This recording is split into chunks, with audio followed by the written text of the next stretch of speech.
Hello guys, hello water sign, hello Pisces, Scorpio, and Cancer. Welcome dito sa aking channel, Palaran 888. Welcome guys. Alamin natin ang daily tarot reading mo sa araw na ito. Water sign, Pisces, Scorpio, and Cancer. I hope na makuha mo ang energy. Ito ay general daily tarot reading guys. Okay. Water sign, Pisces, Scorpio, and Cancer. Nakikita ko sa'yo dito na posibleng sa araw na ito, nararamdaman mo siguro na may malakas yung instinct mo ngayon eh. Sobrang lakas ng instinct mo, sobrang lakas ng vibration mo, ng energy mo. Nararamdaman mo sa araw na ito na may magbubukas na opportunity sa buhay mo. Okay? So, ibig sabihin yan, may naka-destiny na positive news or positive omen or positive celebration ito na posibleng darating sa'yo. So, kung halimbawa man na naghihintay ka ng confirmation sa work, sa relationship, travel, documents, inheritance, money, or kung ano pa man, posibleng sa araw na ito, mararamdaman mo na parating na siya. Okay? So, eto siya. Yan yun, water sign, Pisces, Scorpio, and Cancer.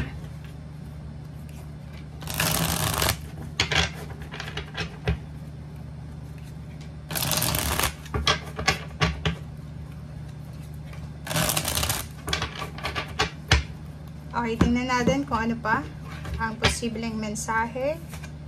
First card natin dito is Five of Wands. Nako. Sa araw na ito, mag-iingat ka. Yun yung kailangan mong pag-ingatan sa araw na ito. Kasi prone ka sa mga pag-aaway, prone ka sa misunderstanding. And as much as possible, ang nakikita ko siya dito, siguro umiwas ka sa pakikipag-usap sa social media siguro. Make sure na maglagay ka ng boundaries siguro. So, nakikita ko siya dito na kailangan mong kumbaga, i-prioritize yung peace of mind mo. So, pwedeng matrigger ka sa araw na ito. So, if ever lang na may mga gusto kang gawin, make sure na gawin mo siya na mag-isa lang. Okay? Kasi eto, kahit sino itong kausap mo, mapa social media or personal, pwede kayong magkainitan. Okay? Sobrang init ng energy na to, na Five of Wands ngayon. Pwedeng sa simpleng diskusyon lang or sa simpleng salita lang or sa simple lang na information, masira yung kung ano man ito na kinikip mo as for example para sa peace of mind mo. Okay, so yun yung kailangan mo sa ngayon is umiwas ka sa tukso ng argumento or misunderstanding. Yun, diba? So, Knight of Swords, nakikita ko sa'yo dito, aside from blessing, meron dito na posibleng balita. May matatanggap ka na isang information or balita na pwedeng magalit ka or mainis ka. So, kung ako sa'yo, umiwas ka talaga. So, like for example, sa social media, diba? Sa mga chat group or GC or kano pa man, mag-leave ka na or umalis ka na dyan sa kung ano man yan kasi pwede kang mainis sa araw na ito. Okay? Ang balita na to, ang information na to is pwedeng makasira ng emotion mo or ng diskarte sa araw na ito. And etong Six of Pentacles is nako, ingat din kasi posibleng may isang tao dito, it's either Earth signs, Virgo, Capricorn, or Taurus, or fire sign, Leo, Aries, Sagittarius, or kung ano man ang zodiac sign meron siya, posibleng magalit siya sa'yo. Okay? Pwedeng magkaroon siya ng tampo sa'yo sa araw na ito dahil siguro humihingi siya ng tulong sa'yo financial, or pwedeng humihingi siya sa'yo ng tulong or kung ano man klase ng tulong na ito sa pamamagitan ng magsisend sa'yo ng messages or ano pa. Hindi naman to personal na kausap mo. And pwede siyang magalit kasi pwedeng i-reject mo or ignore mo itong message na to. But kung ako sa'yo, bago ka maniwala dito sa taong ito na nagme-message sa'yo, tawagan mo, 'di ba? Tanungin mo kung siya yung nagme-message sa'yo kasi hindi mo alam kung sino itong humihingi sa'yo ng tulong na ginagamit yung account or ginagamit yung isang tao. Okay? Okay. Nakikita ko rin sa'yo dito na excited ka. Pwedeng makakaramdam ka today ng excitement. Meron ditong excitement eh. Sobra-sobra yung excitement or yung passion mo dito. May posibleng good news din, may ikakasal. Or pwedeng meron na yung long lost friend mo or long lost relatives. Ay posibleng magkita kayo today. Or pwedeng magkaroon kayo ng oras para makapag-usap.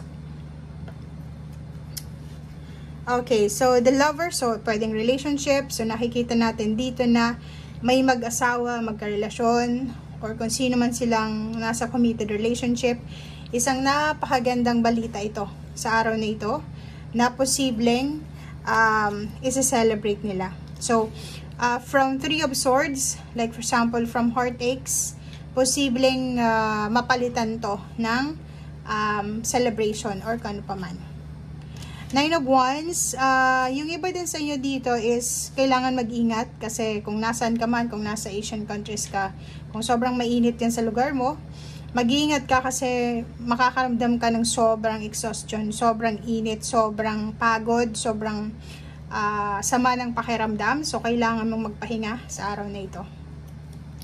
'Di ba? So, makikita mo dito, kung palagi mong hinahang yung pagpapahinga, yung pagre-relax, nako, ituloy mo na. Kung may swimming ka today or pwedeng may mga outing, tuloy mo na kasi kailangan mo yan. King of Cups, so it's a confirmation here na sinasabi na kailangan mong kumalma, kalmahin mo yung isip mo, ang puso mo, and yun na nga, huwag kang matakot na magsabi ng nararamdaman mo sa araw na ito, pero in a way na yung safe na safe ba, okay? And sinasabi ng baraha sa'yo dito, para to sa peace of mind mo, kailangan na, kung ayaw mo, diba? Like, may humihingi sa'yo ng pabor, financial or emotional. Kung ayaw mong magbigay, sabihin mo na ayaw mo. Okay? Alisin mo na yung pagpiplease sa ibang tao. So, yun. Sa araw na ito, sinasabi ng baraha na i-prioritize natin yung pagpapahinga, pagre-relax, katahimikan. Yun yung sinasabi ng baraha. Bago ka gumawa ng desisyon, make sure na magkaroon ka muna ng time para matahimik. Okay? Seven of Wands, nakikita natin dito na may kailangan kang proteksyonan. Yun na nga. So, protect your peace. Protect your peace of mind. So, yun. Umiwas ka sa tukso ng pakikipagsagutan, pakikipagdebate, or as much as possible, kung ako sa'yo, umiwas ka sa tukso ng social media. Kasi sa social media, mabilis lang makakuha ng kaaway.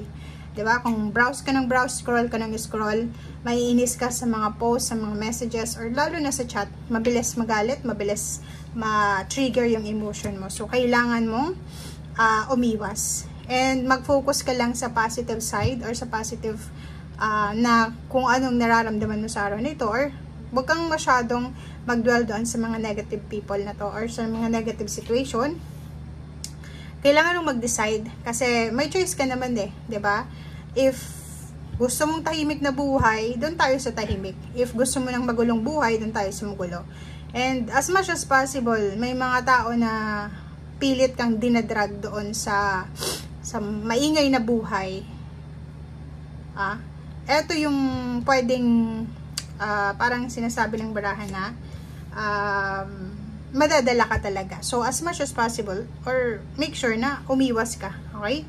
Judgment card and the Chariot, sinasabi ng baraha na isang decision making is either travel, movement, relocation, or kung ano pa man ito na posibleng darating or kailangan mong pagdesisyonan. So, doon ka dapat magfo-focus.